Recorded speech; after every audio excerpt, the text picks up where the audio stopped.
mundo ngayon. Good morning, good afternoon, at syempre good evening na din. Ito na po ang programang paborito ninyong kabanding tuwing Sabado, ang Usapang Tagumpay.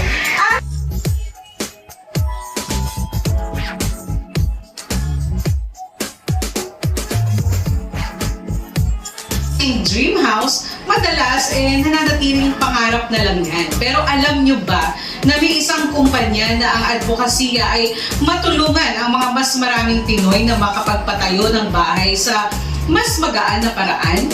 Yes, sila po nagpauso ng Build Now, Pay Later. Naku, talagang may ganun pala, no? Kung paano ito nagsimula at gaano karaming pangarap na ang tinupad nila, malalaman po natin ngayong hapon.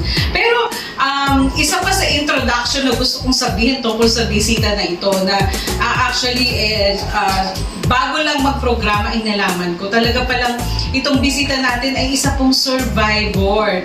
No? Kung saan ba siya nag-survive at ano ang kanyang mga napagtagumpayan, wag po kayong bibidyo para malaman po ninyo. Anyway, no, ito pong kilalanin natin ang tila fairy godmother na ginagawang posible ang pangarap ng marami. The empowered woman behind the success of Bastana Properties and Development Corporation, Dr. Cecil Apostol. Bali, meron kaming yung programa ngayon, katulad na banggit mo, yung Build Now, Pay Later. Kung meron silang mga lupa na nabili nila, na titulado,